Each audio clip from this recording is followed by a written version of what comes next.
परमात्मा को पाने तथा उसका वास्तविक लाभ प्राप्त करने के लिए पवित्र बाइबल में प्रमाण है कि प्रभु ने मनुष्य को अपना ही स्वरूप बनाया। 6 दिन में सृष्टि रचकर 7वें दिन विश्राम किया। कुरान शरीफ में प्रमाण है कि हजरत मोहम्मद को खुदा स्वयं कह रहे हैं कि मैंने तुम्हें उस परमात्मा की महिमा बताने के लिए भेजा है। वो परमात्मा कबीर है जिसने 6 दिन में सृष्टि रची तथा 7वें दिन तख्त पर जा विराजा। उसकी खबर किसी बाखबर से पूछकर तो देखो। कृपया अवश्य सुनिए जगत गुरु तत्वदर्शी संत रामपाल जी महाराज के अमृत वचन। सत साहिब दर्शकों, जब कोई व्यक्ति जीवन भर अपने धर्म में प्रचलित सभी प्रकार की साधनाएं करता है, लेकिन फिर भी जब उसके जीवन में दुख, आर्थिक संकट और मानसिक तनाव बना रहे, तो समझ लेना चाहिए कि साधना शास्त्र अनुसार नहीं थी। दर्शकों, कुछ ऐसी ही कहानी थी सोनीपत हरियाणा के जयप्रकाश दास जी की। इन्होंने जीवन में अपने धर्म में प्रचलित सभी प्रकार की साधनाएं की, लेकिन इन सभी साधनाओं को करने के बावजूद भी इनके जीवन में दुख और परेशानियां बनी रहीं। लेकिन जैसे ही जयप्रकाश जी ने संत रामपाल जी महाराज से नाम दीक्षा ली, तो संत रामपाल जी महाराज जी की कृपा से इनका मानसिक तनाव दूर हुआ व आर्थिक लाभ भी मिला। दर्शकों, आखिर क्यों आज लाखों लोग अपने धर्म में प्रचलित पुरानी साधनाओं को छोड़कर संत रामपाल जी महाराज द्वारा दी गई भक्ति साधना को अपना रहे हैं? आखिर इसके पीछे की सच्चाई क्या है? आइए सुनते हैं जयप्रकाश जी की कहानी, इन्हीं की जुबानी। सर नमस्कार। नमस्कार जी। सर क्या नाम है आपका? जयप्रकाश दास जी। कहाँ से आए हैं आप? सोनीपत हरियाणा से। संत रामपाल जी महाराज से नाम दीक्षा आपने कब ली? संत रामपाल जी महाराज जी से नाम दीक्षा 2005 में ली थी। सर संत रामपाल जी महाराज से नाम दीक्षा लेने से पहले आप क्या क्या भक्ति साधनाएं करते थे? संत रामपाल जी महाराज जी से दीक्षा लेने से पहले जो हमारे घरेलू होते पितृ पूजा, और ये गुड़गांव वाली माता, और इधर मुरथल में है ये बावरिये, और भी कई जगह प्रचलित जगह जो पूजा की होती है, वहाँ हम हर वार त्योहार पर जाते थे। और जैसे भाई गांव में कोई समाध है वहाँ पर चले जाते थे, प्रसाद चढ़ाते थे, और मैन तो ये पितृ पूजा ही चलती थी। संत रामपाल जी महाराज से नाम दीक्षा लेने से पहले आप जो भक्ति साधनाएं करते थे, उन भक्ति साधनाओं के करने से आपको क्या क्या लाभ मिले? संत रामपाल जी महाराज जी की शरण में आने से पहले जो साधनाएं करते थे, लाभ तो कुछ मिला नहीं, उल्टा नुकसान होता था, क्योंकि वो शास्त्र विरुद्ध अनुसार साधना थी। और ये भी हमें सदगुरु संत रामपाल जी महाराज जी की शरण में आने से पता चला कि ये शास्त्र विरुद्ध साधनाएं हैं। और जहाँ भी हम जाते थे, किसी को जैसे हाथ दिखाने या अपना कुछ दुख दर्द होता था प्रेत आत्माओं का, तो कहते थे भाई पितर है और तुम्हारे माता है, ये तुम्हारे को तंग कर रही है और तुम इनका बंदोबस्त करा लो। तो जहाँ भी जाते तो वो अपनी तरह से कर देते थे, परंतु कोई लाभ नहीं होता था। उससे उल्टा नुकसान ये होता था कि पशुओं में जैसे वो बच्चे, उनके बच्चे होते हैं वो मर जाते थे 2 महीने का 3 महीने का। जैसे भाई 60,000 की भैंस लाते तो दूसरे दिन ही 10,000 की हो जाती थी। तो इसलिए काफ़ी नुकसान होता था, खेत में भी बहुत नुकसान होता था, फसल की फसल उजाड़ हो जाती थी, जिस कारण से हम बिल्कुल आर्थिक स्थिति से बिल्कुल ही गिर चुके थे। संत रामपाल जी महाराज से नाम दीक्षा आपने कब ली? सदगुरु संत रामपाल महाराज की शरण में 2005 में आए जी। और आने का कारण यह है कि हमारे पर प्रेत आत्माओं का बहुत प्रभाव था, जिस कारण हम बहुत दुखी थे। और सदगुरु संत रामपाल जी महाराज की शरण में 2005 में आए जी। सर संत रामपाल जी महाराज की शरण में आने के बाद आपको क्या क्या लाभ मिले? सदगुरु संत रामपाल जी महाराज जी के शरण में आने के बाद पहला लाभ यह है कि संतान प्राप्त हुई। उससे पहले मैं डॉक्टरी करवाई, डॉक्टरी में पाया गया कि मैं नील हूँ, और डॉक्टर ने कह दिया भाई कि तेरे को संतान नहीं हो सकती, कि तेरे जो नील शुक्राणु हो नील है, बिल्कुल कोई भी दवाई कर ले नहीं हो सकती। तो आखिर में डॉक्टर जी ने कुछ दवाई दे दी, उससे कुछ लाभ नहीं हुआ। उसके बाद अपना नाम सिमरण करते थे, परमात्मा ने जो भक्ति दे रखी थी, और परमात्मा पर विश्वास कर लगे रहे। तो 2007 में पहली रिपोर्ट करवाई, उसमें पाया गया 20%। उसके बाद 2 महीने के बाद रिपोर्ट करवाई जो उसमें 39 पाया, जो कि डॉक्टरों ने मना कर दिया था। उसके बाद 39 के बाद डॉक्टर ने कहा भाई दोनों की रिपोर्ट कराओ, भगत और भगतनी की। भगतनी की रिपोर्ट बिल्कुल ठीक पाई, और मेरी रिपोर्ट तो बिल्कुल नीली थी। 39 के बाद 80 80 हो गए, तो डॉक्टर ने कहा भाई ये तो चमत्कार की बात है, जब तेरे नील थे तो 80 भी हो गए, तो ये तो बहुत चमत्कार की बात है। तो परमात्मा की दया से उसी 2006 में परमात्मा ने रजा कर दी और 2007 में एक लड़का दिया परमात्मा ने।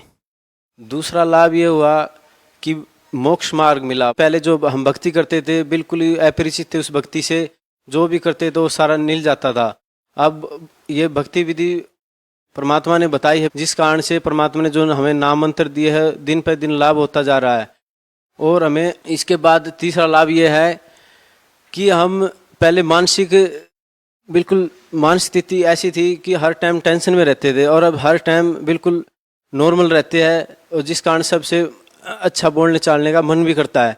और तीसरा लाभ ये है कि घर में पशुधन है। पशुधन में क्या होता था कि जो भी हम मान लो 50,000 की चीज़ लाए तो वो 40,000 की बल्कि 10,000 की होती थी, जिस कारण से हम बिल्कुल ही गिरते चले गए। और उसके बाद परमात्मा की शरण आने के बाद हमें हर चीज़ से लाभ मिला। और चौथा लाभ ये है कि हम किसान हैं, तो और किसान में क्या होता है, किसान सोचता है भाई अब की बार फसल बोए तो ये दुगनी तिगनी होए। और वो जो मन में सोचते थे परमात्मा की दया से, सदगुरु रामपाल जी महाराज जी की दया से, उसके सोचने के बल्कि 4 गुना ही हमें धन प्राप्त होता है अब अपने ज़मीन से। और हम सदगुरु रामपाल जी महाराज की दया से बहुत सुखी है। ऐसे नहीं अपनी तरफ से बना के नहीं कह रहे, बेशक दे सकते हो, पता दे देंगे आपको। बहुत ही सुख है परमात्मा की दया से। समाज में इज्जत भी दी परमात्मा ने। देखो संतान उत्पत्ति के लिए लोग करोड़ों रुपया, लाखों रुपया, हजारों रुपया व्यर्थ कर देते जब भी नहीं मिलती, परंतु परमात्मा ने हमें बिल्कुल सुलभ कर दी। और उसके बाद समाज में इज्जत भी दी परमात्मा ने, और हमें जीवन दान दिया और मोक्ष मार्ग मिला। भगत समाज को आप क्या संदेश देना चाहते हैं? भक्त समाज को सदगुरु रामपाल जी महाराज जी की कृपा से यही संदेश देना चाहते हैं, शास्त्र विधि अनुसार साधना करें और इस 84 लाख योनियों से बचें। और इन जो इस नकली संत है, नकली संत का अर्थ है कि शास्त्र विधि अनुसार साधना नहीं बताते, उसके विरुद्ध बताते हैं, जिससे कोई लाभ नहीं मिलता। और हमारे सदगुरुदेव जी, सदगुरु रामपाल जी महाराज गीता जी और वेदों के अनुसार साधना बताते हैं। यही हम संदेश समाज को देना चाहते हैं कि सदगुरु संत रामपाल जी महाराज की शरण में आए और अपना कल्याण करवाएं। सर बहुत बहुत धन्यवाद। सत्साई। दर्शकों, अभी आपने सुने संत रामपाल जी महाराज से दीक्षा प्राप्त करके सुखी हुए भक्त के अनुभव। अब देखिए जगत गुरु तत्वदर्शी संत रामपाल जी महाराज के मंगल प्रवचन।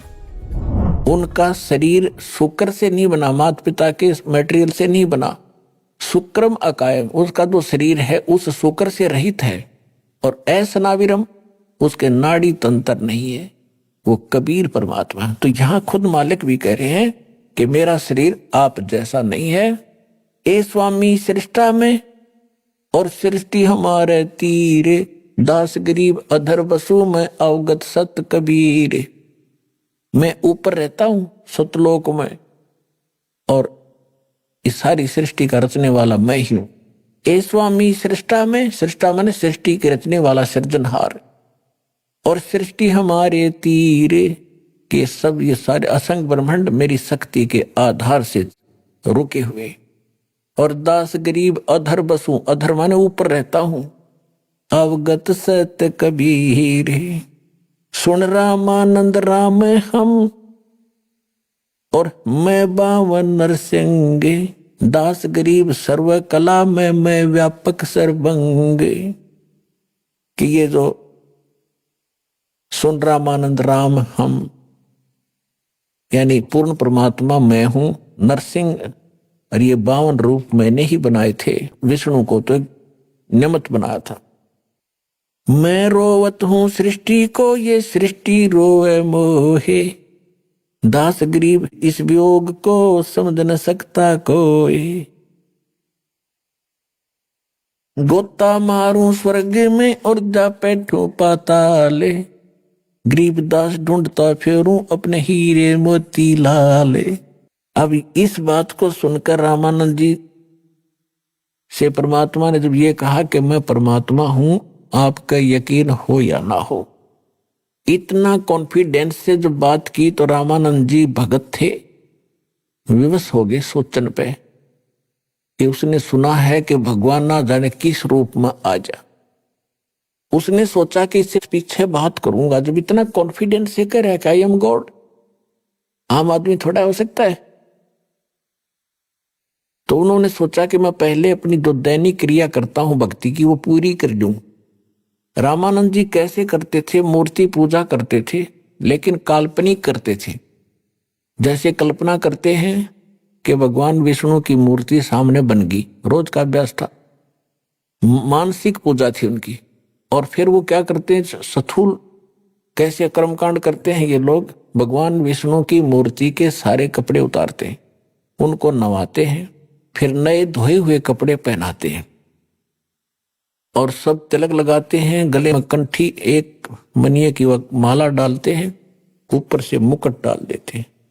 और मुकुट डालने के बाद फिर उस दिन मुकुट उतारा नहीं जा सकता। तो रामानुज जी ऐसे कल्पना से कर रहे थे। उन्होंने नए कपड़े पहना दिए भगवान विष्णु को और मुकुट रख दिया, तिलक लगा दिया। उस दिन वो कंठी डालनी भूल गए, कंठी अलग दिखाई दे उसने, जैसे स्वप्न होता ना कई बार, वो कल्पना ऐसे करता था। तो कंठी अलग रखी थी, माला। अब माला ना डाला तो पूजा खंडित, और मुकुट उतार दिया उस दिन तो पूजा खंडित। अब रामानंद जी ने सोचा इस माला को मुकुट के अंदर से डाल देता हूं। अब मुकुट में आकर माला फंस गई, ना जावा आगे ने। अब मालिक के खेल थे। रामानंद जी बहुत दुखी अंदर से कि हे परमात्मा, आज पहली बार भूल लगी है जीवन में, मेरे से कौन सी चूक होगी, आज मेरे भगवान की पूजा खंडित होगी, क्या भगवान रुष्ट हो गए मेरे से? इतना दुखी हो रहा था। तभी भगवान बाहर से बोले, कबीर साहब, और पर्दे के अंदर से भीतर वो अपनी मानसिक पूजा कर रहा, बाहर को दिखे भी ना था।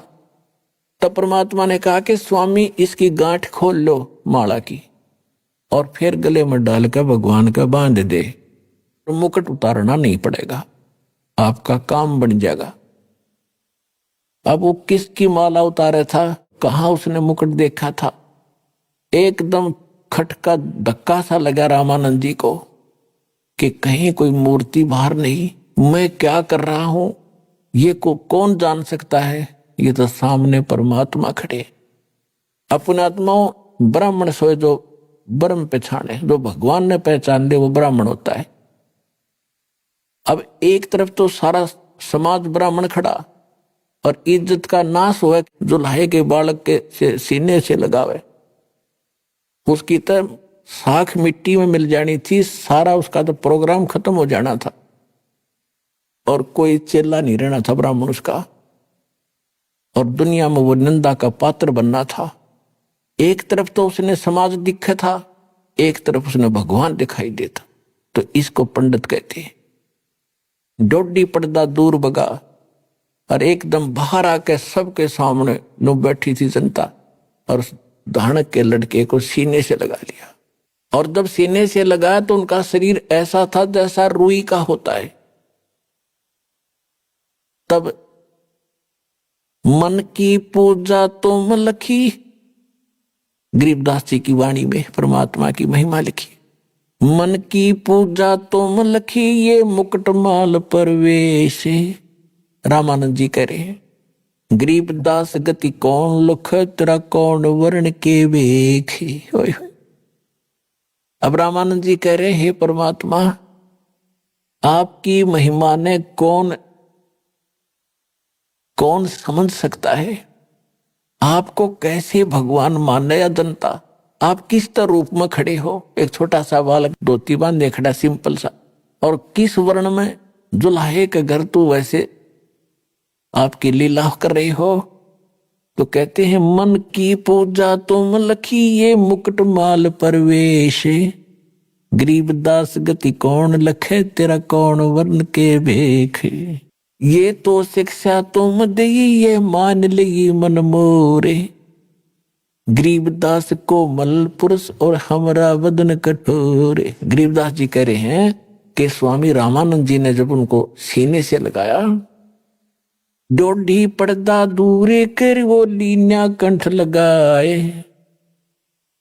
गरीबदास गुजरी बहुत जब बदन बदन मिलाए। कहते एक तरफ तो सारा समाज खड़ा, ब्राह्मण समाज, और एक तरफ भगवान खड़े।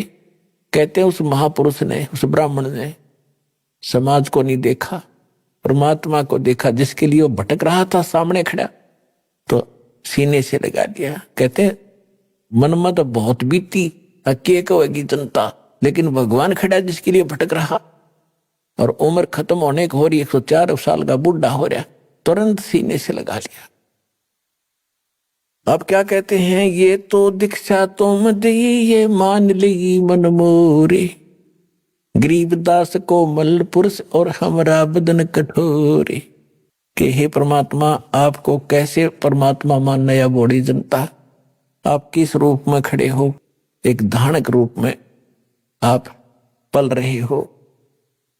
तो परमात्मा ने फिर काफी इनको समझाया। रामानंद जी ने परमात्मा से तन मिलाया, बाकी सब उठ कर चले गए।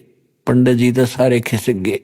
एक बुढ़ापे में दिमाग खराब हो गया भाई, रामानंद जी का दिमाग चल गया, इसने दानक के लड़के को छू लिया, ये तो गया काम तय, अब जाओ तो जाओ। फिर परमात्मा और वो प्यारी आत्मा रामानंद जी दोनों रह गए। काफी देर चर्चा हुई।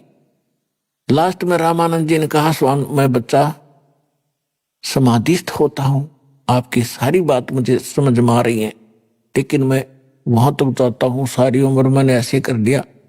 तो रामानंद जी को प्रश्न उठा उसके मन में, परमात्मा से कहा कि एक बात बताओ दाता, आपने एक झूठ बोली। परमात्मा झूठ नहीं बोलते हैं। परमात्मा बोले क्या झूठ बोली? कि आपने ये कहा सबको कि मैंने आपको दीक्षा दे रखी है। मैंने आपको कब दीक्षा दी?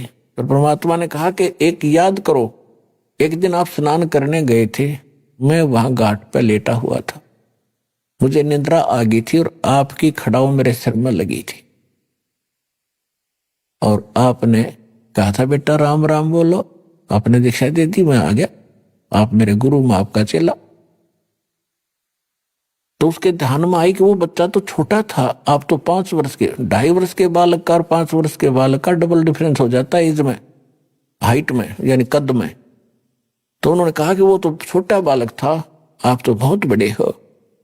परमात्मा ने उसी समय दूसरा रूप बना 2.5 साल के बच्चे का, और एक सेवक की खाट थी, झोंपड़ी तो बाहर, उसके ऊपर लेट गए, एक सामने खड़े। परमात्मा से ने कहा कि देखो स्वामी जी, ऐसा था मैं, देखो सामने।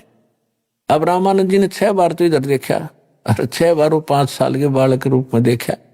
आखिर में आंखें मसलन लग गया। इतने में वो 2.5 साल का बालक उठ गए और उस 5 साल के बच्चे में जो कह तो समा गया।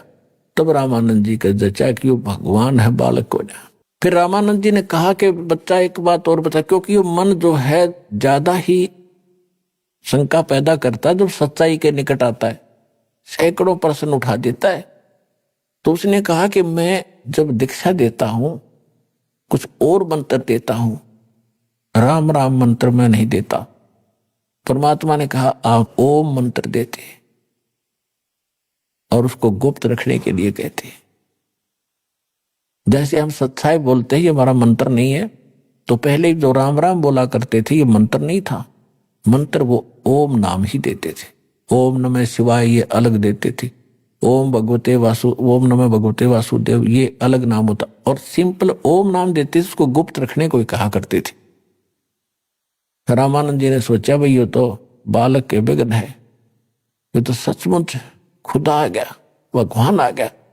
फिर उसने पूछा कि एक बात बता बच्चा, मैं जिसको दीक्षा देता हूं उसको एक मन वो देता हूं कंठी, जिसमें एक तुलसी का मनिया होता है, वो है तेरे पास? वो तो निधि मैंने अकेले वो नीचे से निकाल के दिखा दी, या उस दिन आपने डाली थी घाट के ऊपर। रामानंद जी तो चरणा में बैठ गया चुप करके, कि बालक हो रहे भाई।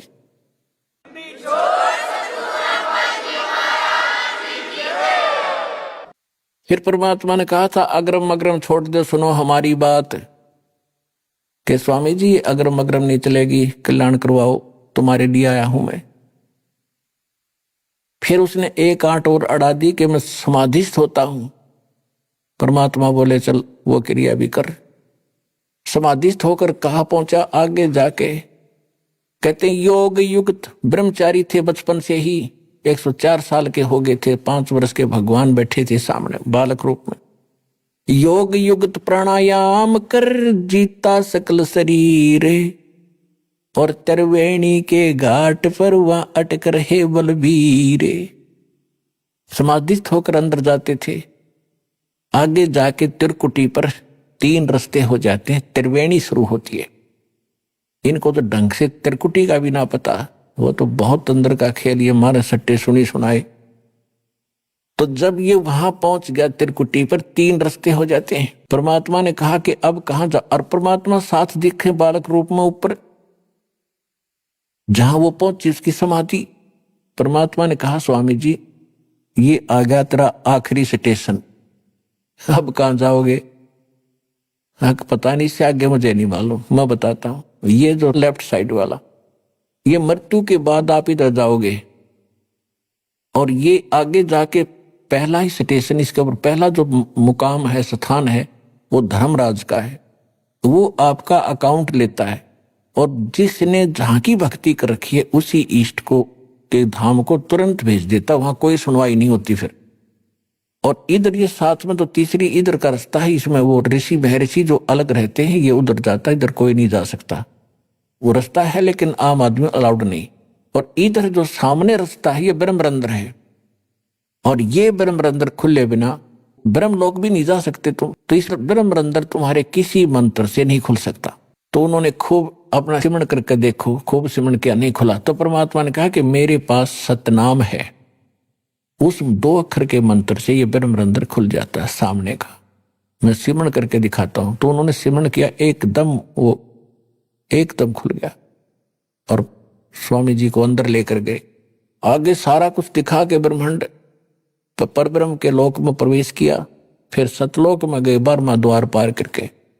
वहां जाके स्वामी जी ने क्या देखा कि जो अन्य रूप में परमात्मा सिंहासन पर बैठे थे, और एक रोमकूप में करोड़ सूर्य मिला दे, करोड़ चंद्रमा, वो भी फीका पड़े, और नीचे से वो बालक रूप में जा रहे उनके साथ में। तो वहां जाकर क्या देखा, जो एक चमर उठा के छोटे से बालक और करने लग गए ऐसे भगवान के ऊपर। रामानंद जी ने सोचा ये है परमात्मा जो तख्त पर बैठा, सिंहासन पर बैठा, और ये कबीर यहाँ का कोई इनका निकटतम सेवक है। इतने में वो सिंहासन वाला भगवान खड़ा हुआ, और 5 वर्ष के बालक बैठ गए उस सिंहासन पर, और वो तेजो में शरीर परमात्मा 5 वर्ष के बालक में समा गया। अकेले वो बालक रूप परमात्मा कबीर जी असंख्य ब्रह्मांड के सिंहासन पर विराजमान थे। अब रामानंद जी सोच ही रहे थे ये क्या कमाल कर दिया। फिर उनकी आंखें, वो तो चेतना होगी कि सचमुच ही तो परमात्मा है। तब परमेश्वर ने कहा कि जाओ स्वामी जी, अब नीचे जाओ, ये है मेरा लोक। ए स्वामी सृष्टा में सृष्टि हमारे तीरे, दास गरीब अधर बसो अवगत सत कबीर। तब रामानंद जी कहने लगे भगवान हमारी तो बुद्धि पर पत्थर पड़ गए दाता, ये है लोग। तो स्वर्ग भी दिखाया, उसमें तो नरक है, उस स्वर्ग इस सतलोक को देखते हुए। और वहां तो अपनी पूंजी समाप्त होने के बाद फिर वापस जाना होता है, पुण्य समाप्त होते ही। और यहाँ सदा सुखी रहोगे, देखो ये सब तुम्हारे पहले के भाई बहन यहाँ रह रहे हैं। तब रामानंद जी से कहा कि जाओ वापस। जब उनकी समाधि वापस खुली तो सामने फिर बैठे परमात्मा 5 वर्ष की बालक रूप में। तब कहा था बोलत रामानंद जी सुनो कबीर करतारे, गरीबदास सब रूप के तुम ही सिरजनहार, दो ही उठोड़ है एक तू भया एक से 2, गरीबदास हम कारणे तुम आए हो मगजो, तुम साहेब तुम संत हो तुम सुत गुरु तुम हंस, गरीबदास तेरे रूप बिना और न दूजा अंश। कि हे परमात्मा आप ही सर्वशक्तिमान हो, और 2 उठोड़ आप ही हो, 1 से 2 बनकर आप ही यहां आए हो। तब चरण पकड़ दिए 104 साल के बूढ़े ने और 5 वर्ष के भगवान के, और कहा कि तुम स्वामी में बाल बुद्धि, ओए 104 साल का ब्राह्मण और 5 वर्ष के धानक के बच्चे को कह रहा है तुम स्वामी, तुम मेरे मालिक और मैं बाल बुद्धि। हमारा ज्ञान तो एक बालक जैसा था स्वामी जी। हे परमात्मा, तुम स्वामी मैं बाल बुद्धि, ये बरम कर्म कियो नासे। दास गरीब निज ब्रह्म, तुम मेरा हो गया दृढ़ विश्वास। तो परमात्मा ने कहा था देखो अब आप मेरे गुरु बने रहना। अब वो रोआ बुढ़ा 104 साल का, मैं क्यों कर गुरु बनूं आपका, मेरी आत्मा नहीं मानती दाता। परमात्मा बोले ये मेरा आदेश मान लो आप। यदि ये मर्यादा नहीं रहेगी तो मेरा सारा काम बिगड़ जाएगा। स्वामी जी बात बिगड़ जाएगी। मैं कहूं ऐसे भक्ति करो लेकिन ये मर्यादा आपने रखनी पड़ेगी। तो रामानंद जी रोते हुए ने स्वीकार कर लिया कि जो आपका आदेश। लेकिन कहते हैं रामानंद से लक्ष गुरु, ये लाखों गुरु तारे सिसके भाई और चेलों की गिनती नहीं जो पद में रही समाये। तो परमात्मा ने उस आत्मा का कल्याण किया गुरु बना के, लेकिन दीक्षा वही रखी जो परमात्मा ने उनको दी थी। इस प्रकार ये परमात्मा का मार्ग सफल होता है। गुरु बिन माला फेरते, गुरु बिन देते दाने, गुरु बिन दोनों निष्फल हैं, चाहे पूछो वेद पुराने। तो पुणात्मा आज तक तो भ्रमणा फैला रखी थी, भ्रम था। कबीर साहब के जन्म के बारे में वो 100% रॉन्ग था, गलत था कि किसी कुंवारी के पैदा हुए थे, वो सर्व की मारी गेरगी, ये सब बकवास थी। आंखों देखा गरीबदास जी ने बताया, नानक साहिब जी ने बताया, अनंत कोट ब्रह्मांड का एक रति निभारे, सतगुरु पुरुष कबीर हैं ये कुल के सिरजनहार। हम सुल्तानी नानक तारे, दादू को उपदेश दिया, जात जुलाहा भेद न पाया, वो काशी माहे कबीर हुआ। तो who is God? Kabir is God. बोलो सतगुरुदेव की।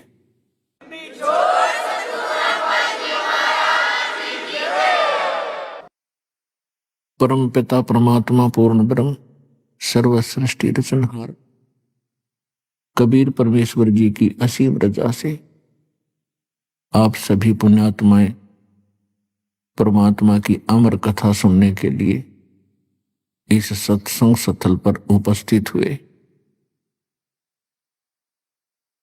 सौभाग्य आपका, धन धन है आप।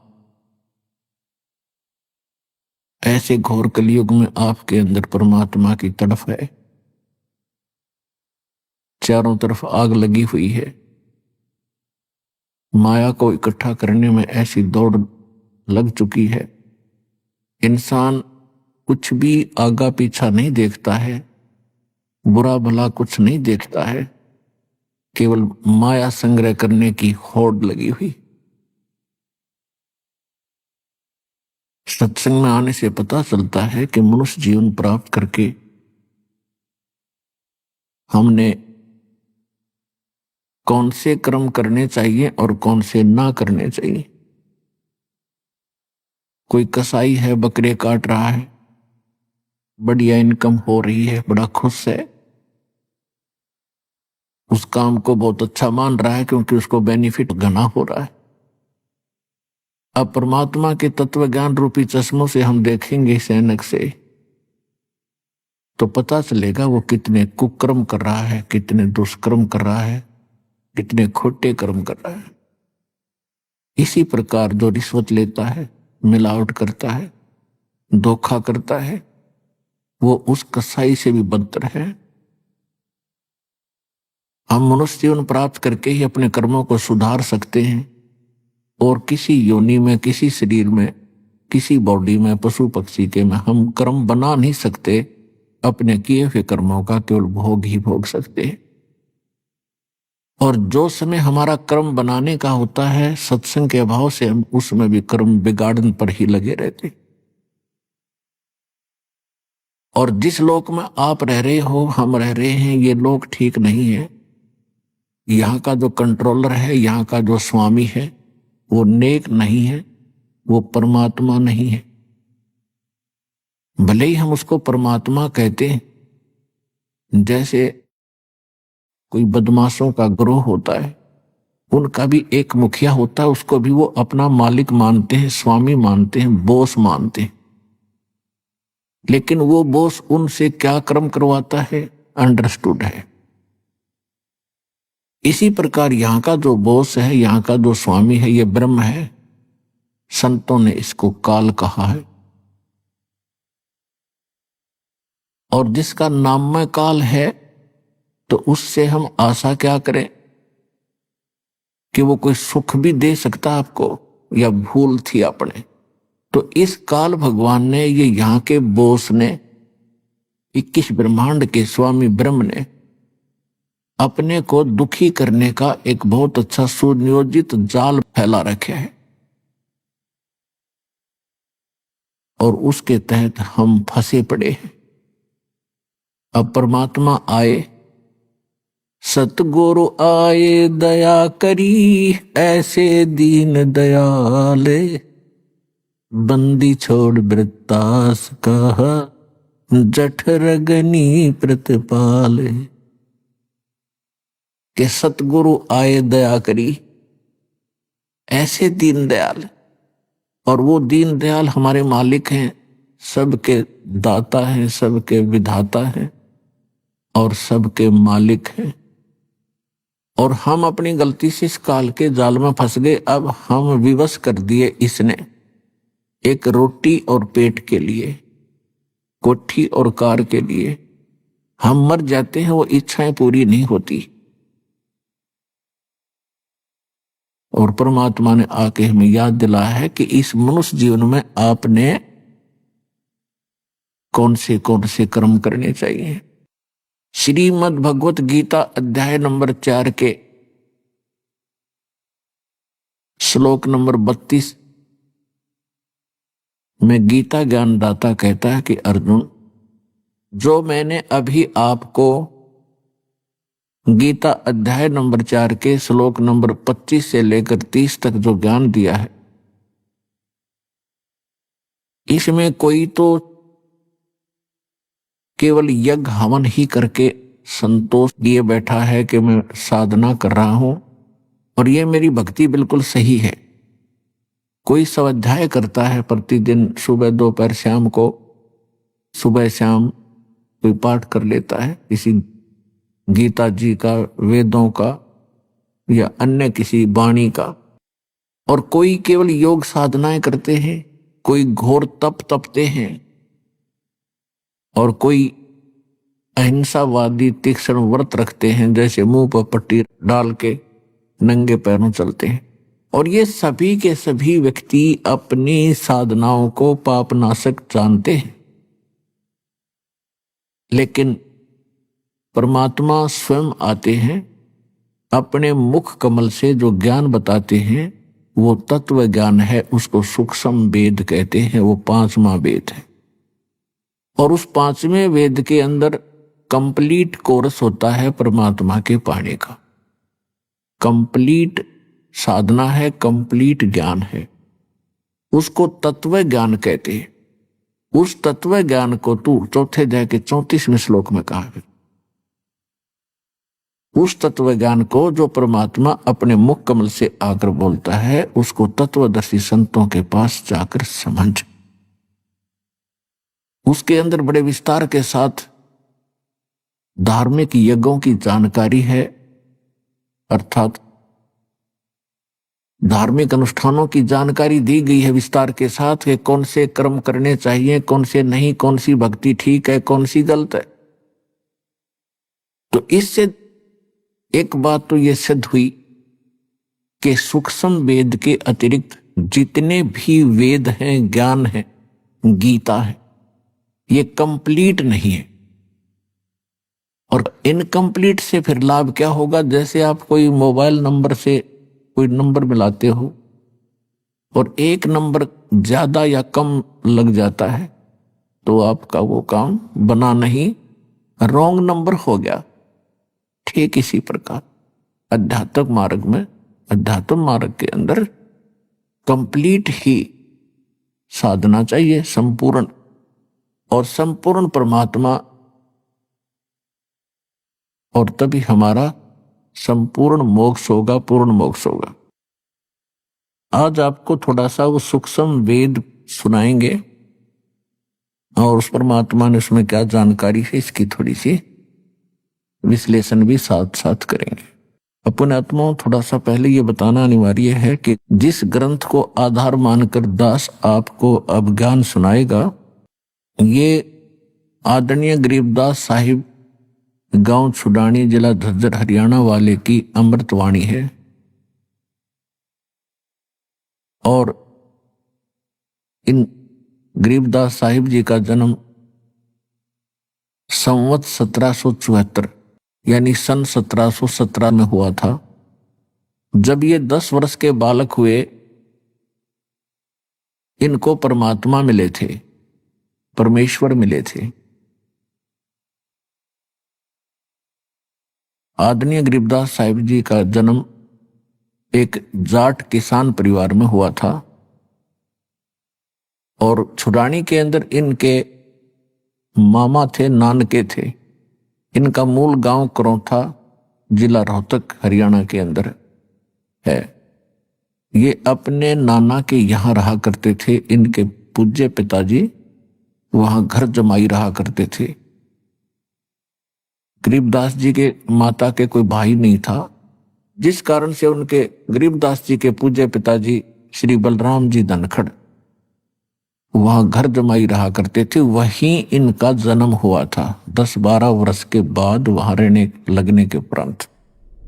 अभी आपने सुने संत रामपाल जी महाराज के मंगल प्रवचन। आइए अब सुनते हैं संत रामपाल जी महाराज से नाम दीक्षा लेकर सतभक्ति करके अद्भुत लाभ प्राप्त करने वाले अनुयायी के विचार। कभी कभी जीवन में ऐसा। नमस्कार सर। नमस्कार सर जी। सर क्या नाम है आपका? मेरा नाम डॉक्टर अक्षय कुमार नायक है सर। सर कहाँ से हैं आप? मैं संबलपुर उड़ीसा से हूँ सर। सर संत रामपाल जी महाराज से नाम दीक्षा आपने कब ली? मैं 2013 मार्च महीने में लिया था भगत जी। सर संत रामपाल जी महाराज से नाम दीक्षा लेने से पहले आप क्या भक्ति साधनाएं करते थे? मैं कुछ भक्ति नहीं करता था, ऐसे घर में जो पूजा पाठ करते थे पिताजी लोग, और हमारे घर में शुरुआत से सत्संग वगैरह होता था, सभी देवताओं को मानते थे। लेकिन मैं कोई ये पुस्तक वगैरह कभी पढ़ता नहीं था, उतना ज्ञान मेरे को नहीं था। ये अक्षय जी, आपने बताया कि आप कोई भक्ति साधना नहीं करते थे, तो फिर क्या कारण बना कि आप संत रामपाल जी महाराज की शरण में आए? ये तो बहुत बड़ा एक कहानी है सर जी। ऐसे हुआ, मेरा एक दोस्त है यहाँ पास में, वो 3 महीने 2013 में, वो मैं मार्च महीने में नाम लिया, वो जनवरी में 2 महीने पहले नाम लिया था संत रामपाल जी महाराज से। तो बाइक में हम लोग संबलपुर जा रहे थे टाउन में घूमने के लिए। वो मेरे को बोला कि एक परमात्मा का अवतार है संत रामपाल जी महाराज, जो कबीर साहब के अवतार हैं। तो मेरे को परमात्मा नाम से वर्ड में पहली बार उसके मुंह से सुना। तो मैं बोला परमात्मा क्या है, तो पहले ये मेरे को बता। मेरे को परमात्मा का वर्ड ये तेरे मुंह से सुन रहा हूँ। वो मेरे को समझा ऐसे ऐसे परमात्मा को भगवान बोलते हैं, जो सृष्टि का पालन करता है और सबका धारण पोषण करके उद्धार करता है। तो मैं बोला कि इससे क्या फ़ायदा भाई, तू तो लिया है ले, और मेरे को क्यों बता रहा है, मेरे ये ज्ञान ध्यान में कोई इंटरेस्ट नहीं है। तो उसने कहा कि तेरा जो दिक्कत है, तो डॉक्टर होके भी हर रोज़ दवाई खाता है, हर महीने जाके अल्ट्रासाउंड करता है, ये स्टोन वगैरह है, तो एक बार चल, ये नाम लेने से अगर तू सही विधि से भक्ति करेगा तो सब छूट जाएगा। मैं बोला ऐसे कैसे छूट जाएगा, 3-4 साल से मेरा, क्योंकि बचपन से सर मेरा यूरिक एसिड का प्रॉब्लम है। यूरिक एसिड मतलब क्या होता है, ये सब में गांठिया वगैरह में दर्द होता है, और ये यूरिक एसिड की वजह से किडनी में स्टोन क्रिएट करता है। ये जब जिसको यूरिक एसिड होता है ना सर, इसको मतलब बचपन से मरते दम तक ये कभी जाता नहीं है, ये रोज़ाना दवाई खाना पड़ता है, और इसकी वजह से दवाई छोड़ देते हैं। जब यूरिक एसिड लेवल बढ़ जाता है तो उसमें किडनी में स्टोन क्रिएट हो जाता है। और वो बोले कि 11 mm तक आपका जो किडनी से जो पाइप जाता है जो ब्लैडर में, वो 11 mm तक मतलब इलास्टिक होता है, 11 mm तक स्टोन वो डिजल होकर चले जाता है। लेकिन मेरा 14 mm था। वो बोले कि ये नहीं जाएगा, आप कटक चलो। वो कटक के थे, और जब मैं छुट्टी में जाऊंगा तो लेजर से इसका ऑपरेशन करा लेंगे, और मेरा पहचान है वहाँ पे। तो ठीक मेरे को मार्च महीने ही जाना था और उनका छुट्टी में। तो मैं बोला नहीं भाई, मैं ऑपरेशन करने के लिए जाऊँगा और मैं आश्रम नहीं जा सकता। तो वो बोला कि अरे भाई ऑपरेशन क्यों कराएगा, बहुत सारे बीमारी लोगों का छूट जा रहा है उनका भक्ति से। तो मैं लगा ठीक चल लेते हैं, इतना तो बोल रहा है। तो फिर मैं लगा ठीक ये थोड़ा घूमने आएंगे दिल्ली वगैरह, ऐसे सोच के मैं गया था। ये नहीं सोच के गया था कि मेरा स्टोन वहाँ से मतलब ठीक हो या कोई अलग मेरे को फ़ायदा मिले। सदलोग आश्रम है। जैसे हम लोग वहाँ पे पहुँच गए ना सर, और पहले से मेरे को थोड़ा अजीब सा फील हुआ कि जो बहुत बुजुर्ग वहाँ पे बैठे थे जो भगत बोलते हैं, और वो बोले कि भगत जी पहले आप लोग नहा धो के भंडारा कर लो। ऐसे मतलब अपनापन मेरे को कभी महसूस नहीं हुआ था आश्रम में जब घुसा में। तो वहाँ से हम लोग भंडारा वगैरह ले लिए और फिर नाम दीक्षा में बहुत सारे लोग मतलब बैठे थे। तो मेरा एक दोस्त गांव का है, संजीव है, वो भी मेरे साथ बचपन का दोस्त है। वो मेरे को कहने पे चला गया था, वो भी कोई भक्ति वगैरह नहीं करता था, हम मांस मछली बहुत खाते थी। तो भगत जी हम लोग जैसे नाम दीक्षा लेने के लिए बैठे, मैं देखा वो नियम जो था ना भगत जी, मतलब ऐसा नियम था कि आपको कोई शराब नहीं पीना है, कोई गुटखा नहीं खाना है, मांस मछली सेवन नहीं करना है। ऐसा जो नियम था मेरे को, मेरा मन में मतलब वो बिल्कुल हलचल कर दिया वो जो नियम। और वो हमारे समाज में जितना भी बुराइयां चल रहा है वो मतलब समाज के मतलब उपकार के लिए बिल्कुल फिट बैठता था, समाज के फायदे के लिए, समाज के सुधारने के लिए। तो बचपन से मैं थोड़ा समाज सेवी हूँ। जब मैं पहले मेडिकल पास किया तो मेरा पिताजी बोले कि तो प्राइवेट हो या गवर्नमेंट जॉब हो, किसी से फीस मत लेना, जितना में दवाई का मिल जाता है 20% में 20% में, उतना में हम घर चला लेंगे। और भगत जी आज हो गया 20 साल हो गया, मैं किसी से फीस लेता नहीं हूँ। ठीक है भाई, नाम ले लेते हैं, अगर जो हमारा कुछ फ़ायदा होगा तो बाद में देखेंगे, नहीं तो छोड़ देंगे, इसमें क्या है। ऐसे सोच के हम लोग सर नाम ले लिए और मैं लाइन में लगा। मैं बोला कि गुरुजी ऐसे ऐसे है मेरा और बहुत दिक्कत है, सालों से है और ये प्रॉब्लम छूट नहीं रहा है, जबकि मैं खुद से डॉक्टर हूँ। और ये यूरिक एसिड का और दवाई कितना लूँ, स्टोन का बढ़ जा रहा है और कम नहीं हो रहा है, और मैं डाइट भी फॉलो कर नहीं पा रहा हूँ। गुरुजी सिर्फ इतना बोले कि ठीक हो जाएगा बेटा, ठीक हो जाएगा बोले, इतना बोले। और परमात्मा ने आशीर्वाद दे दिए। सिर्फ ये जो हाथ रख दिए मेरे को, कुछ बॉडी में कुछ हलचल मतलब इलेक्ट्रिक करंट जैसा लगता है, ऐसे लग गया। गुरुजी फिर हंस के चले गए। मैं खोजा, मतलब ये सब खोजा कि ये जो गुरुजी जो प्रथम मंत्र जो देते हैं, जो कमल वगैरह जो बोलते हैं, मैं उसमें पाया भगत जी हमारे साइंस में है भी वो जो कमल जो गुरुजी जो पहला मंत्र जो देते हैं, जो हमारा जो कमल वगैरह बोलते हैं, कंड कमल जो बोलते हैं, हृदय कमल जो बोलते हैं, जो कमल वगैरह में गुरुजी जो डिफाइन करते हैं, उसमें साइंस में भी प्रूव है, अगर आपका वो कमल खुल जाता है तो आपको कोई बीमारी नहीं होगा। तो मैं ध्यान से वो मंत्र जाप किया 1 महीने, 4 महीने बाद मेरे को सदना मिला। सर आप विश्वास नहीं करेंगे, क्योंकि इतना सालों तक मैं मतलब इतना सफ़र था ये दवाई के बारे में। मेरे पिताजी, हमारा उतना फाइनेंशियल कंडीशन अच्छा नहीं था, क्योंकि मेरे पिताजी बहुत नेक आदमी थे और वो बोल रहे थे कि कभी किसी का बुरा मत करना, किसी से ठग के मत कमाना, किसी को लूट ज़्यादा तकलीफ मत दो। इसलिए मैं किसी से फीस नहीं लेता था, तो उतना मेरा नहीं चलता था क्लिनिक में। प्राइवेट डॉक्टर हूँ और केमिस्ट भी हूँ, मेरा खुद का मेडिकल स्टोर था। जितना होता था उतना मैं बहुत मुश्किल से चलता था। हम लोग कर्ज लेके चलते थे, मैं डॉक्टर होने के बाद भी। मेरे पिताजी बोले कि एक सेकेंड हैंड कार ले ले। उस टाइम 800 मारुति का था, तू चल नहीं पा रहा है ठीक से दर्द के कारण। लेकिन गुरुजी की दया से बिल्कुल मेरा दर्द उतना मतलब कम हो गया, बिल्कुल बॉडी बिल्कुल फ्री लगने लगा। और जब मैं आया, मैं पिताजी को बोला, पिताजी क्योंकि भगवत प्रेमी थे, हर महीने हमारे घर में सत्संग होता था, एरिया के सब लोग जानते थे मेरे पिताजी को, और सब देवी देवता का हनुमान पूजा तो हर महीने करते थे मेरे पिताजी।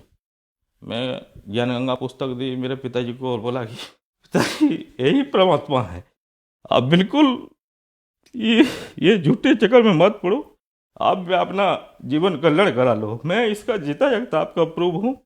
और उस टाइम ना भगत जी मैं अपना अल्ट्रासाउंड करा चुका था। जो स्टोन मेरा दवाई में बिल्कुल नहीं खाया, बिल्कुल सब साक्षी रख के कर रहा हूँ, एक भी दवाई में नहीं खाया। जब नाम लिया था तो ना भगत जी जब मैं अल्ट्रासाउंड किया जाके 14 mm का जो स्टोन था ना भगत जी, वो राइट साइड में भगत जी वो 4 mm का हो गया। तो वो मैं जो डॉक्टर को दिखाया, मेरा प्रोफेसर जो क्लिनिक में आते थे, बोला कि ये रिपोर्ट सही नहीं है, आप एक बार फिर चेक करा लो। फिर मैं दूसरी में जाके चेक करा तो वो 4.4 mm आया, वो 1-2 पॉइंट का इधर उधर आता है अल्ट्रासाउंड में। डॉक्टर बोले कि ये ऐसा नहीं हो सकता, आप कुछ ना कुछ दवाई खाए हैं। और मैं बोला कि आप तो बोले सर दवाई में ये ठीक नहीं होगा, आप लेजर से जाके ऑपरेशन करा लो। फिर वो बोले कि सही तो बोल रहे हो, और वो बोले कि ये रिपोर्ट भी सही नहीं होगा, आप कटक में जाके अल्ट्रासाउंड करा लो, क्योंकि वो साइंस को मानते थे। चमत्कार होते हुए भी बावजूद वो मतलब, लेकिन मेरे अंदर मेरे आत्मा जाग चुकी थी कि मेरे को परमात्मा मिल गया है। और बचपन से मैं इतना मांस मछली खाता था, मैं मेरे गाड़ी पे लेके दोस्तों को लेके बहुत, कभी नशा नहीं करता था मेरे पिताजी की वजह से, कभी कोई नशा चीज़ छुआ नहीं हूँ, लेकिन मांस मछली बहुत खाता था। एक बार ऐसा हुआ ना, मेरे साथ ऐसा चमत्कार हुआ ना भगत जी, मैं प्रथम मंत्र को नहीं जपा था, 11:30 बज गया था। उसका साखी मेरा भगवतमती है। सो गया था मैं क्लिनिक से आके 11:30 बजे। 11:30 बजे खुद संत रामपाल जी महाराज मेरे सपनों में आके बोले कि बेटा तुम मंत्र नहीं किया है, तो इससे नाम खंड होता है, तो मंत्र जप के सो। मैं धड़क से मेरा नींद खुल गया। प्रथम मंत्र जपने में गुरुजी जो हमें जो प्रथम मंत्र देते हैं वो बिल्कुल ऑथेंटिक है, बिल्कुल ज्ञान से और साइंस से बिल्कुल वो खाता है, बिल्कुल इक्वल है वो। गुरुजी जो कमल जो खोलने के बाद जो सत्संग में बताते हैं वो बिल्कुल इक्वल है, उससे हमारा शरीर तंत्र ठीक होता है। एक बार ऐसा हुआ, मैं क्लिनिक से आ रहा था, मेरे पीछे एक बैठा था, वो नाम नहीं लिया था। एक मार्केट था वहाँ पे और एक ट्रक आया और वो मार्केट में जो पत्थर वगैरह लग के जो लोग सब्जी वगैरह बेचते हैं, उसमें एक चक्कर लग गया और मेरे को वो बिल्कुल धक्का दे दिया। एक सिर ना भगत जी दूसरे चक्कर में मेरे आ गया। लोग बोल रहे थे, मैं सुन रहा हूँ कि इसका सिर नहीं है, मैं सुन रहा हूँ इतना इसका सिर नहीं है, और बहुत दिनों तक मेरे यहाँ पे टायर का निशान था। फिर हमने वो बिल्कुल नर्सिंग में आए और डॉक्टर बोला कि तो बाल बच गया, कुछ नहीं हुआ, मेरे को एक खरोच तक नहीं आया। फिर संत रामपाल जी महाराज से फिर मेरे भगवतमती ने प्रार्थना लगाया, अरदास लगाया, तो गुरुजी ने बोला कि इसके बहुत सारे मतलब ऐसे इसके जीवन में हैं जो कि ये सद्भक्ति से इसको कट जाएंगे और परमात्मा उसको फिर से नया जीवन देते रहेंगे। बहुत सारे ऐसे आएंगे, बेटा घबराना मत, ठीक से भक्ति करो बोले। सर, आपके पिताजी एक नेक डॉक्टर थे और आप भी एक नेक डॉक्टर हैं। आप आज भी अपने पेशेंट यानी मरीजों से फीस नहीं लेते। हमें सुनने में आया था कि आपने अपने राज्य में कोरोना संकट में लगभग 25 लाख रुपए से ज्यादा की दवाइयाँ गरीब लोगों को फ्री में बंटवाई थी। तो सर, ये प्रेरणा, ये सोच आपको कहाँ से मिली? ये संत रामपाल जी महाराज का ज्ञान है, उनकी प्रेरणा है। हमारा प्राइवेट मेडिकल स्टोर है भगत जी, हमें भी ऐसे लिख दिया था कि मतलब टोटल दवाई फ्री में देंगे। मतलब हम एक मिडिल क्लास की फैमिली है, हमारे पास उतना भी पैसा नहीं है, लेकिन कैसे वो मैनेज हुआ। 11 दिन तक हमने बिल्कुल 12 से 13 हज़ार, बिल्कुल उस टाइम कोरोना का था, लॉकडाउन शटडाउन था कोरोना का, और लगभग हमने जो ट्रीटमेंट कर रहे थे ना भगत जी, उस टाइम जिस दवाई का थोड़ा खर्चा आता था लोगों को, 700 से 800 रुपये का खर्चा आ जाता था, लोग खरीदने नहीं पाते थे। लेकिन परमात्मा की ज्ञान ऐसा था कि वो गुरुजी ज्ञान से ना भगत जी अपने आप से वो लोभ बिल्कुल हट जाता है। दुकान में कितना दवाई मौजूद था हमें ये कैलकुलेशन नहीं होता है। 20 लाख का दवाई हमने बिल्कुल लाए थे 11 दिन में, और ये सब परमात्मा संत रामपाल जी महाराज की दया से। हम भगत जी 30-40 पेशेंट देखते थे तो थक जाते थे, लेकिन 1000 से 11, कभी 800-900, एक दिन तो 1600 हुए थे। परमात्मा कहाँ मैनेज कर रहे थे, बिल्कुल लाइन लगे थे। और गुरुजी के प्रशासन का भी बहुत सपोर्ट रहा 11 दिन तक, मतलब गरीब लोगों का। गुरुजी की ये परमात्मा संत रामपाल जी महाराज की बहुत बड़ी दया रही और उनकी प्रेरणा से ये हुआ भगत जी, नहीं तो हमें कौन ये सब सोच सकता है भगत जी, आम आदमी। सर, बहुत सारे लोगों ने बताया कि हमने संत रामपाल जी महाराज से नाम दीक्षा ली और हम ठीक हो गए। उन्होंने अपनी रिपोर्ट्स भी दिखाई और प्रूफ भी दिखाए। मेडिकल साइंस ने मना कर दिया था कि अब वो ठीक नहीं हो सकते, और संत रामपाल जी महाराज से नाम दीक्षा लेने के बाद वो ठीक हो गए। तो सर, आज टेक्नोलॉजी और साइंस का युग है, ऐसा कैसे संभव हो रहा है कि एक संत नाम दीक्षा देकर उनकी बीमारियां ठीक कर देता है? और सर, ये जो आप पूछ रहे हैं, मतलब मेडिकल साइंस से इतना टेक्नोलॉजी डेवलप होने के बाद भी लोग संत रामपाल जी महाराज से कैसे ठीक हो रहे हैं। एक ऐसा आध्यात्मिक शक्ति होता है, हमने तो गुरु जी को अपना पूर्ण परमात्मा मान लिया है और वो कबीर साहब के अवतार हैं। परमात्मा का शक्ति ऐसा होता है, नामदान सेंटर अभी चल रहा है, जहाँ भी आप नाम लो उनका शक्ति काम आएगी भगत जी। परमात्मा को हमने कभी देखा है क्या भगत जी? अभी अब हमें परमात्मा को कभी हम जिसकी भी भक्ति करते थे, राम कृष्ण हनुमान, साक्षात कभी देखा है क्या भगत जी? टीवी भी देखे हैं, ये राम है ऐसा स्वरूप है, तभी हम राम माने हैं। लेकिन हमने भगत जी प्रूफ के साथ संत रामपाल जी महाराज को अपना परमात्मा मानते हैं। और इसीलिए मेरा एक निवेदन है सभी से, जितना भी लोग इंटरव्यू दे रहे हैं, जहाँ का भी इंटरव्यू दे रहे हैं, वो उनको फ़ायदा मिला है तभी वो अपना इंटरव्यू दे रहे हैं, कोई अपने मन से नहीं दे रहा है ये। और मेरे पास ये सब प्रूफ है। देखिए मैं इसमें एक प्रूफ दिखाता हूँ, इसमें लिखा है फेरिंजाइटिस, जो फेरिंग्स का गला पिछले भाग का फूल जाता है। और इसमें मेरा CRP लेवल देखो उसी डेट का है, 35 है, 35-95, ये 6 के अंदर रहता है। ये 35 बहुत बड़ा हो जाता है, बहुत दर्द, बहुत बड़ा इन्फेक्शन रहता है। और ये संबलपुर में देखा था, ठीक मतलब अच्छा नहीं लगा, मैं कटक में जाके कंफर्म किया, फिर परमात्मा से प्रार्थना लगाई, संत रामपाल जी महाराज से प्रार्थना लगाई, गुरुजी बोले ठीक हो जाएंगे। और मेरे वो मंत्र के ऊपर इतना विश्वास था, मैं दवाई नहीं ली, मेरा बिल्कुल ठीक हो गया। ये 35 वगैरह, ये भगत जी, ये इतना जिनको पता है मेडिकल साइंस, CRP जिनका बढ़ता है बहुत कंटिन्यू दवाई खाना पड़ता है, यूरिक एसिड जिनका पड़ता है कभी कंटिन्यू दवाई खाना पड़ता है। अभी परमात्मा साखियाँ में एक भी दवाई नहीं खा रहा हूँ, बिल्कुल स्वस्थ हूँ। कोई भी दवाई मेरे को संत रामपाल जी की दया से कभी एक भी दवाई नहीं लग रहा है। सर, बहुत सारे दर्शक आज आपको टीवी पर देख रहे हैं, आप एक डॉक्टर हैं, आप भी उन बीमारियों से गुजर चुके हैं जिनको संत रामपाल जी महाराज ने बगैर ऑपरेशन, बगैर दवाई के ठीक कर दिया। तो जो दर्शक आज आपको देख रहे हैं और वो भी किसी न किसी बीमारी से या परेशानी से ग्रस्त हैं, उनके लिए आप डॉक्टर होने के नाते क्या कहना चाहेंगे? मैं तो इनके लिए ये कहना चाहता हूँ, देखो अभी खास करके उड़ीसा का मैं जितना जानता हूँ, हमारे यहाँ बहुत सारे लोगों के पास दवाई खाने के लिए पैसे नहीं है।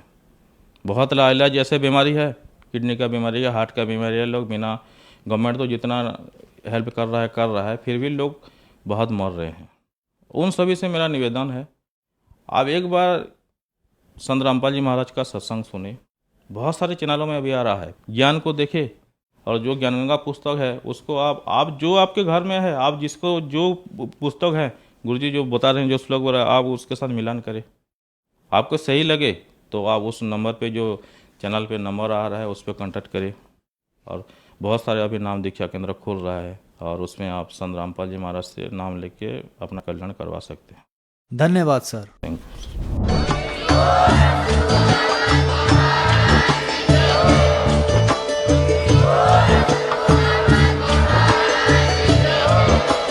आप सुन रहे थे जगत गुरु तत्वदर्शी संत रामपाल जी महाराज जी के मंगल प्रवचन। अधिक जानकारी के लिए विजिट कीजिए हमारी वेबसाइट www.jagatgururampalji।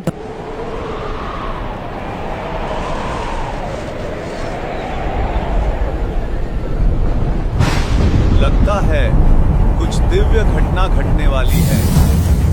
इतिहास के पन्नों में दर्ज एक अनोखी घटना, जब पूर्ण ब्रह्म ने समझाई अपनी सृष्टि रचना।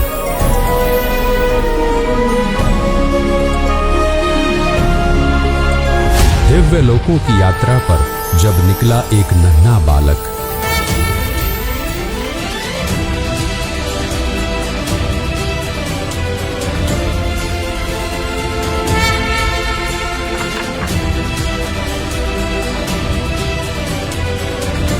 किससे हुई मुलाकात और जानिए कौन है वह विश्वपालक।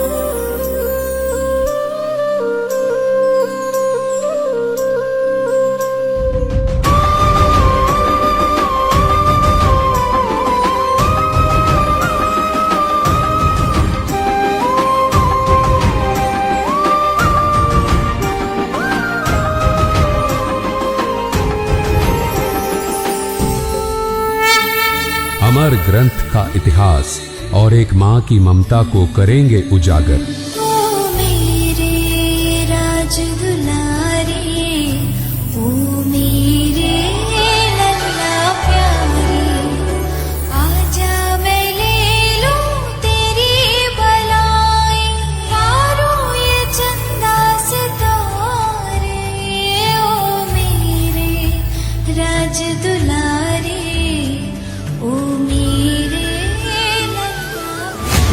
दिव्य घटना को अवश्य देखिए और देखिए कैसा है वो सुख सागर।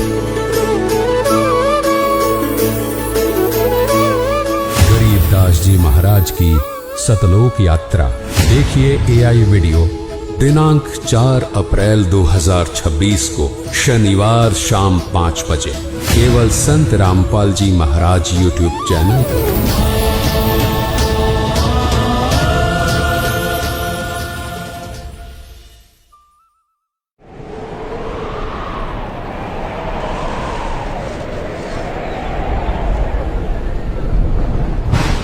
लगता है कुछ दिव्य घटना घटने वाली है।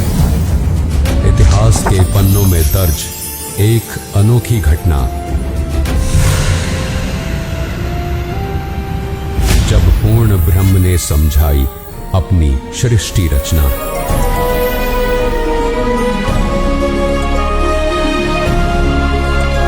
दिव्य लोकों की यात्रा पर जब निकला एक नन्हा बालक।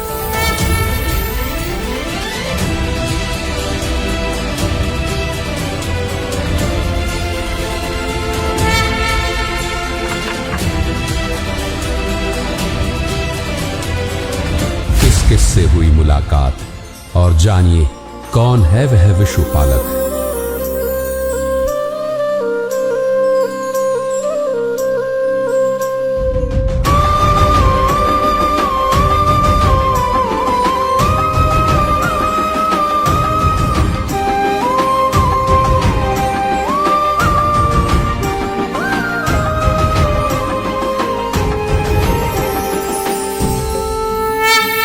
अमर ग्रंथ का इतिहास और एक मां की ममता को करेंगे उजागर। ओ मेरे राज दुलारे, ओ मेरे लल्ला प्यारे, आजा मैं ले लूं तेरी बलाई, यारो ये चंदा सितारे। ओ मेरे राज दुलारे, ओ इस दिव्य घटना को अवश्य देखिए और देखिए कैसा है वो सुख सागर। गरीबदास जी महाराज की सतलोक यात्रा देखिए एआई वीडियो दिनांक 4 अप्रैल 2026 को शनिवार शाम 5 बजे केवल संत रामपाल जी महाराज यूट्यूब चैनल पर।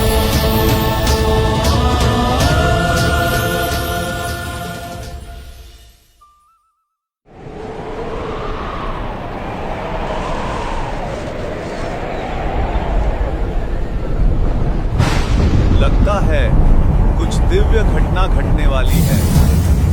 इतिहास के पन्नों में दर्ज एक अनोखी घटना। जब पूर्ण ब्रह्म ने समझाई अपनी सृष्टि रचना।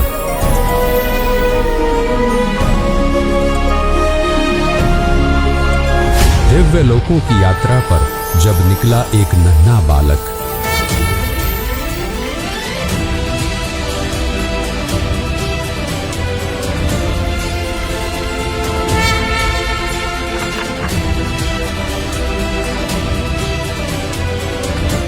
किससे हुई मुलाकात और जानिए कौन है वह विश्वपालक।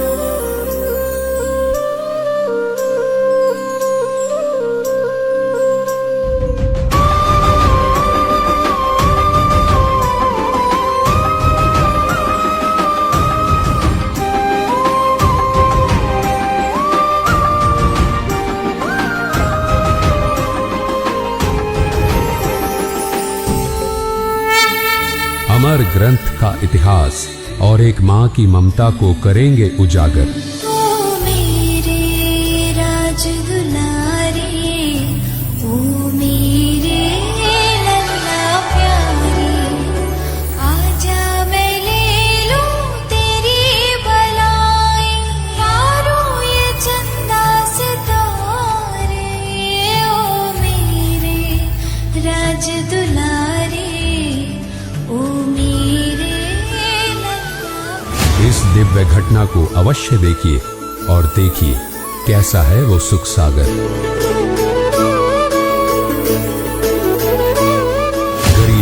जी महाराज की सतलोक यात्रा। देखिए एआई वीडियो दिनांक 4 अप्रैल 2026 को शनिवार शाम 5 बजे केवल संत रामपाल जी महाराज यूट्यूब चैनल पर।